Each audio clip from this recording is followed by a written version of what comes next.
Je suis immobile depuis plusieurs heures. La nuit tombe sur la forêt. Je suis assise contre un arbre à attendre. Devant moi, un passage naturel entre deux vallées. Depuis la veille, j'ai repéré plusieurs indices.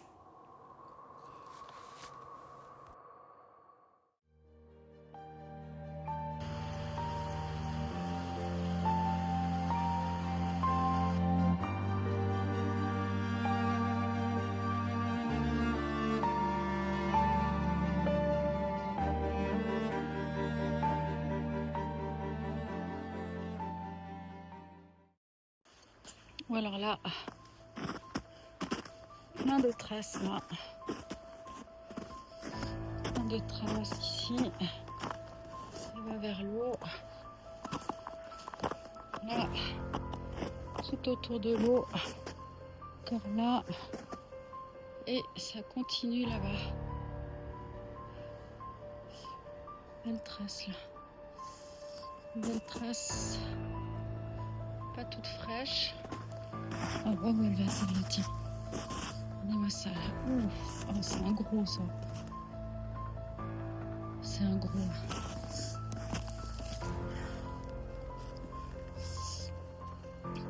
Bon là on voit pas très bien mais. Ah, c'est un gros.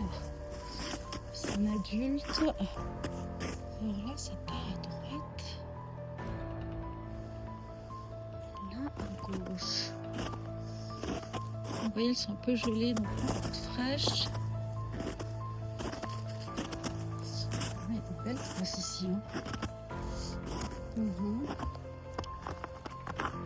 où est-ce qu'on va les récupérer?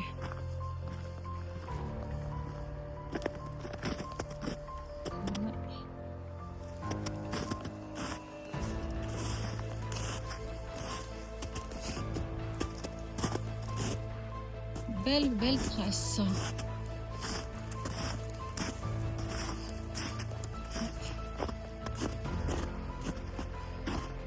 Bon, il a tourné par ici visiblement parce que. Ah mais tiens, là il retourne sur le chemin. Il retourne sur le chemin. Intéressant. Oui, il est venu tourner ici probablement parce qu'il y a énormément de déjections de cervidés ici. Donc je pense que ça doit être un lieu où il se couche là sous les arbres.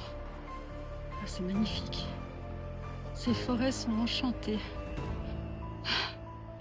Ça me donne envie d'écrire des contes. Mais pas version chaperon rouge. Belle version. Ouais. Vous voyez là je me promène avec mon chien. En zone loup clairement. Ici dans le Val d'Aoste on peut les voir de jour aussi. Moi j'en ai jamais vu de jour mais il y a pas mal de rencontres diurnes. Et vous voyez que j'ai aucune crainte. Hier j'ai parlé avec un employé de l'hôtel et il m'a montré une vidéo dans laquelle il promène son chien loup. Alors certes c'est un chien loup et il y a un loup qui passe à 15 mètres et qui ne le calcule même pas, qui part.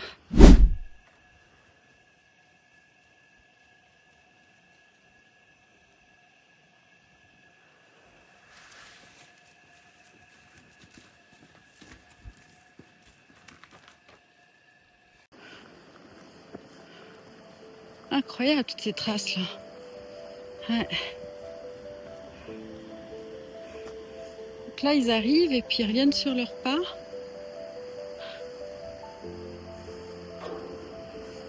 Je pense qu'il y en a plus que deux même.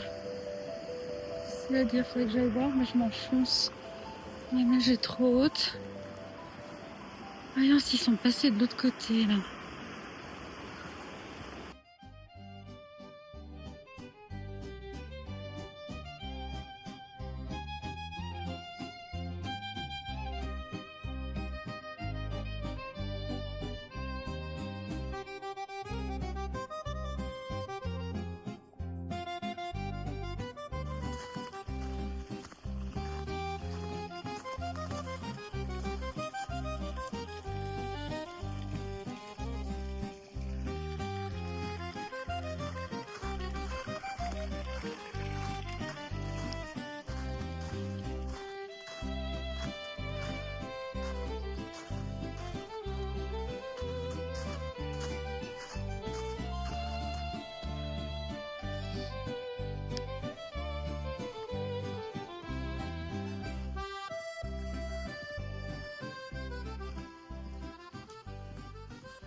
De nombreuses personnes pensent que les loups ont été réintroduits en Italie, mais ce n'est pas vrai.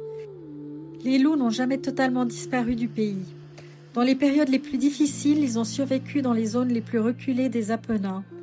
Dans les années 70, il n'en restait probablement qu'une centaine, mais ils étaient toujours là, silencieux et discrets. Aujourd'hui, leur population s'est lentement reconstituée et ils recolonisent une grande partie de leur territoire. La création des parcs nationaux a joué un rôle important dans cette survie. Le premier parc national italien est celui du Grand Paradis, là où je me trouve, et il a été créé en 1922. À l'origine, ce territoire était une réserve royale destinée à protéger le bouquetin des Alpes, puis il est devenu un parc national. D'autres parcs ont suivi, notamment celui des Abruzzes. Ces territoires sont devenus des refuges essentiels pour la faune sauvage, et les loups en ont largement bénéficié.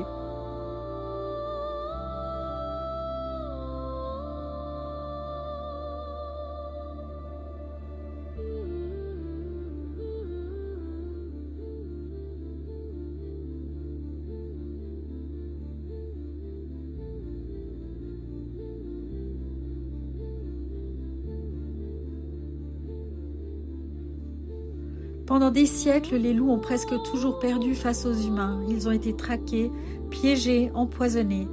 Mais aujourd'hui, quelque chose change. Nous comprenons mieux leur rôle dans l'écosystème et leur disparition n'est plus acceptable. Aujourd'hui, le défi est ailleurs. Les routes, les infrastructures, les villes qui s'étendent, les territoires qui se fragmentent. Les loups doivent traverser des routes, des zones habitées.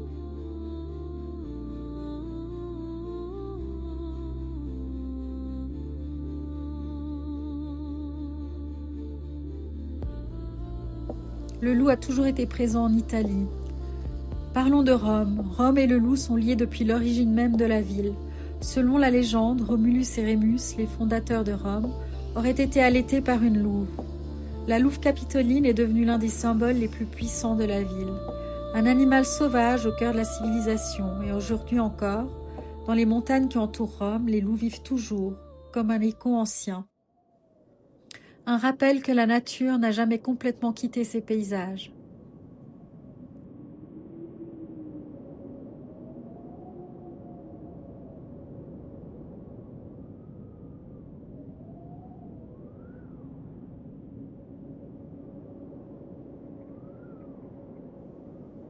Je devais rester ici 3 jours.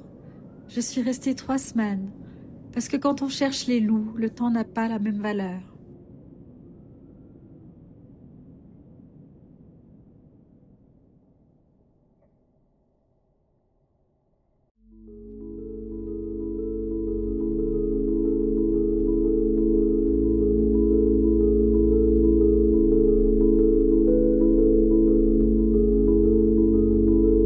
La forêt parle à ceux qui savent écouter.